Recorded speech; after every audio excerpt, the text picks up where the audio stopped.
Okay, so I'm getting unready right now, and that's why I look a mess, and I don't really care. My hair's oily. I'm about to shower. But I wanted to talk about something because something like this one topic has been like heavy on my mind for a minute, but it's mostly I used to want to be someone's muse so bad, to be yearned for, to be, admired, to be looked at and see me as a piece of art. Because sometimes like even whenever I don't look like my best and I'm doing this, like taking off my makeup, things like that, I still feel pretty to myself and I see it as like art kind of. And I wanted to be looked by like that by someone else for such a long time. And then I kind of thought, and I think it comes from a place of reassurance in who I am, and I wanted that affirmation and that attention until I finally came to like an agreement with myself that I don't have to prove myself to anyone. I can appreciate myself and not have to prove to someone else that I'm worthy of being seen beautiful or artistic or smart or hardworking. Like, it's just attributes that I already have, and I shouldn't have to get validation from someone else noticing. Because I remember telling one of my best friends, I was like, I want to love someone that wakes up and thinks about me and questions how I did my hair that day, what fit will I be wearing, things like that. And then after I said it, a few days later, I really sat on what I said and I thought about it. Why? Just saying that, like, I want someone to notice things about me like that feels almost fake. Because let me explain. It's not me being like, I want to love someone who's intelligent. I want to love someone who finds beauty in small things. I want to love someone that is charismatic. It's wanting to love someone to love me.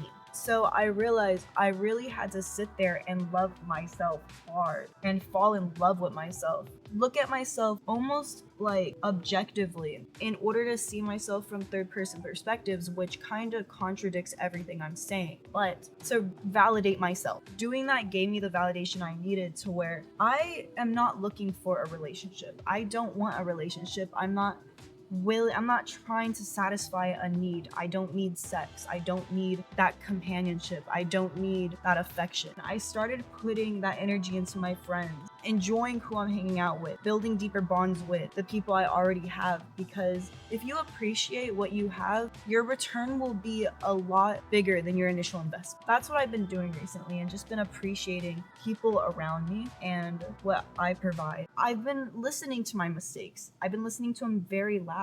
Recently, I got back in contact with someone that I love so dearly. They have a very special place in my heart. And we had a very serious conversation about something that had happened between us. And it made me take accountability. And it was one of the very few times I accepted accountability in my actions and meant it. I realized I was like, I understand I was young and immature whenever things had happened, but that's not an excuse. I can only show you who I am from this point forward. I'm sorry I disappointed you. I can use the excuse that I was growing, I didn't know who I was, and I can defend myself for that moment. But that doesn't excuse the damage is already done. So now I'm going to apologize and regain that trust. I lied about something so small that that it broke my character of who I thought I was. Oh my gosh, I got this oil on my eyes. And it was something I would have never noticed if it wasn't brought to my attention. And I realize I do this habit a lot. I hate it because I didn't know about it until I was told. So now my goal has been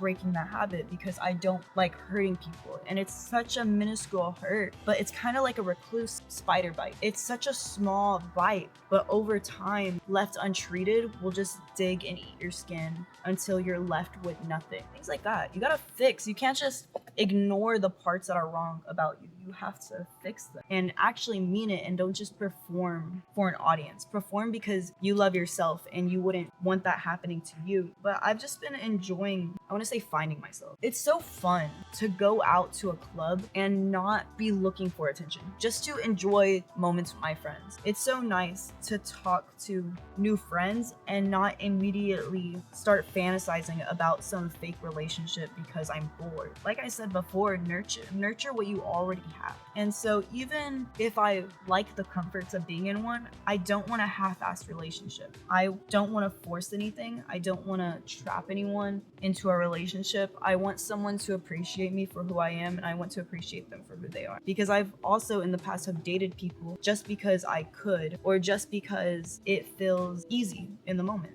and comforting. That's a mistake I made years ago. And so now after that, I was like, I'm never gonna make that same mistake over again. And I didn't, but you learn discernment. I recently had an issue with discernment, and it wasn't really discernment because I already knew. It was just violating my own trust in order to hopefully get something out of a hope that I wanted so bad. But you have to trust your initial gut, trust your initial feeling. You can't really do anything other than wish people the best and wish yourself the best. And I think it's so like, I hate the stigma around being single. I hate when people are like, oh, you're just single because you can't find anyone. No, I have plenty options, but I am not going to entertain someone that I don't want because I'm bored. Why would I hurt someone because I'm bored? Why would I use someone because I'm bored? Why would I sleep around and build bonds with people that way whenever I know it's not what I want, and I don't want to disrespect my body in that way by giving it away on like these one-liners? It's such a waste of time. Why would I waste my time whenever I value my time and I could be doing so much better things with it? Not in like an egotistical way, but like genuinely. There's so much other things I could accomplish. Why would I waste it violating other people and humiliating myself? I don't want to date someone in competition. I don't want to. Let me explain that. Sometimes when people date other people, it's only because they want to make their ex jealous. I had a conversation like this with my friend because his ex was doing it, and so I brought it to his attention of what his ex was doing. I don't want to date someone and date higher up because I want to flex or I want to piss someone off. That's such a minuscule way to look, because grow up. You're playing with people's feelings, and I understand some people genuinely just don't care, you know, and I respect it. One of my best friends genuinely doesn't care about things like that. He'll tell people though straight off the bat though, hey, I don't care, I'm only here for this. And I respect that. If you're honest, if you have your intentions set up on the table, you're not hiding them, you're not being sneaky with them. Controversial take, I respect that. I much rather a dude come up to me and be like, hey, not gonna lie, I just want to hit, than lead me on to a relationship that is not promised. Which, you know, they can't get mad at my response whenever I say no, but I would have a lot more respect for them in that way. Does that make me crazy? I also am learning to enjoy my face, because this is a completely other topic, but I'm also learning to enjoy my face because I used to be really insecure about my looks, really insecure about how I look, really insecure about my pores, about my under eyes, about how small my eyes are, about how small my upper lip is, about how wide my nose bridge is, about how thin my eyebrows are. Like, I've picked apart my face so much, it is unrecognizable to myself. I had to come to this realization with myself that, hey, this is the youngest I'm going to look, this is the best I'm going to look. Whenever I'm pushing 80 and I look back at pictures of myself, I'm going to regret not enjoying my youth and not enjoying my looks whenever my face is sunken in. My pores are really seen. I have wrinkles, I have crow's feet. My titties are to my knees. Like, I'm going to regret so much. My metabolism will not be there, and I will not have the abs I do now. And, you know, I still don't got an ass, but if I'm 80, it's gonna be sagging. So I better enjoy everything now. Once I had that thought click with me, I appreciate things a lot better. I don't care that I'm on film anymore and I feel not the best looking. I don't care anymore because this is the youngest I'm going to look. This is the most beautiful I'm ever gonna look. And yes, you can put enhancements like makeup and hair dye and push-up bras and flattering clothing, but it's to your principle of how you look without makeup, how your natural features are. Like, I could easily be like, I can't mog, and just enjoy it. It's not gonna be here forever, and you're gonna regret when it's gone. That's another thing I wanted to talk about. I think life is just a learning curve all the time, and it's up to you whether you're going to take the curve and drift that bitch or crash into the wall. You have full knowledge from learning on the racetrack. Apply it. Are you going to get stressed out of everything that you can't control? Or are you just gonna let it be? If you can't control something, don't force it. What is meant for you will be apparent in your life. And if things happen and you don't understand, it's not meant for you to understand. It's meant for you to make meaning out of it. It's made for you to create. There is no meaning to life. You create a meaning to life, essentially, is what I'm trying to say. There is no meaning, you create it. That's kind of the point. The point is to learn and create and to love and enjoy. I keep looking at the viewfinder and the actual camera. I'm still new to this little vlog thing, you know? This is kind of just a little side hobby I'm doing. but we're figuring it out. Learn what kind of friends you keep around yourself and who you allow into your life, because whether you don't see yourself as a lot, people are around you because they appreciate or they want something from you. So learn if your friends are around you because of you or because of what you provide.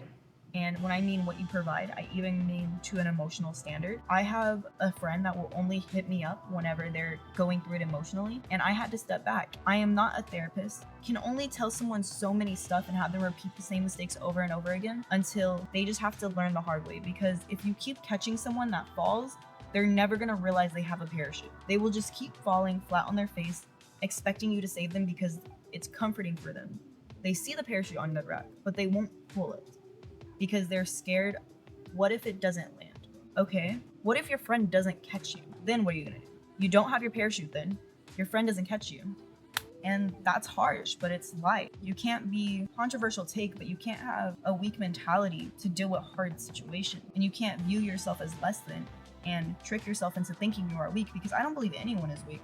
I believe people go through different struggles and handle it differently. You can't sit there and victimize your life. Everyone goes through something. Everyone is constantly evolving and growing. Don't hinder yourself because you're lazy. And genuinely, that's how I see it. You think I want to get up every day, go to work, get up every day, go to school, get up every day, and just do daily things whenever I'm stressed out and barely have motivation to leave my bed? No, I have depression. I do. I have very severe depression to where it gets to a point to where if I have nothing to do for that day, I will not want to get out of bed. I will want to sleep all day because it's a lot more comforting and I can build my dream and map out my life the way I want and talk to the people I want to.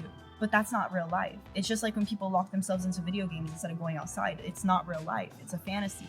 You have to enjoy reality. You have to create reality. But back to my original point, it's discipline. It's all based in discipline. Even if you don't want to do something, you have to get up and still do it. And that's what I mean by being lazy.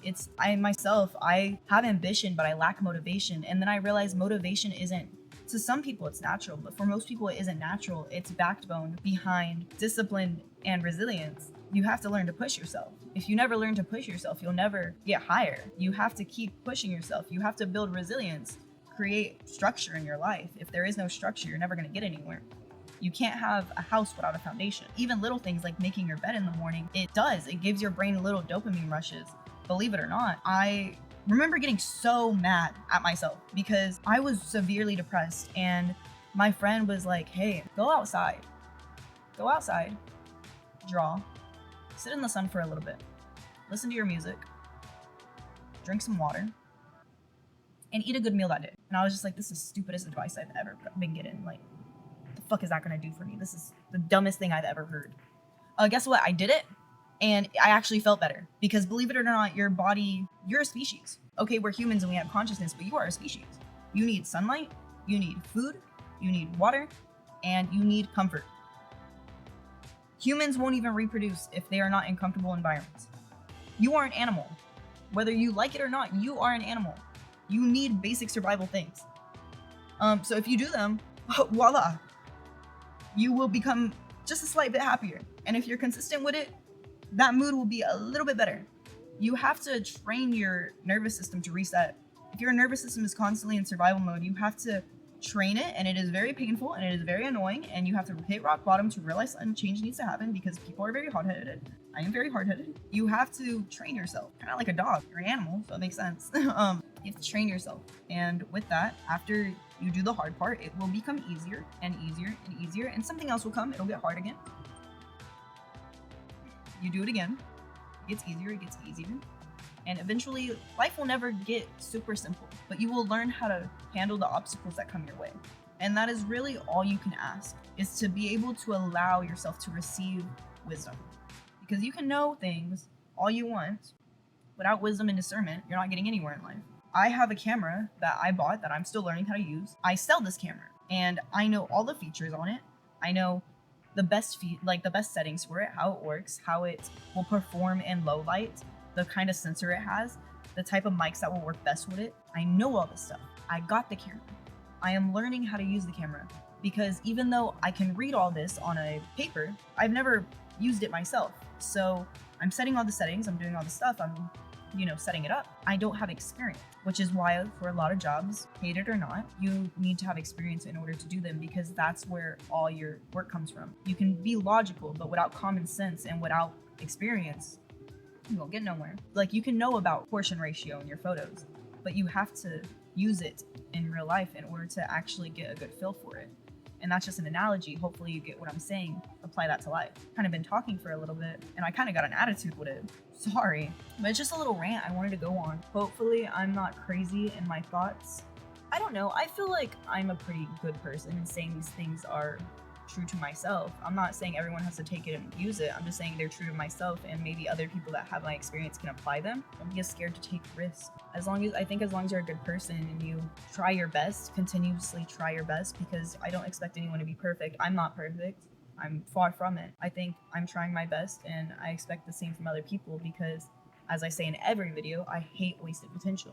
But as long as you're trying your best, that's really all you can ask from someone. But I'm gonna go take my shower now and talk to my little friends on my cellular device and go to bed. Bye.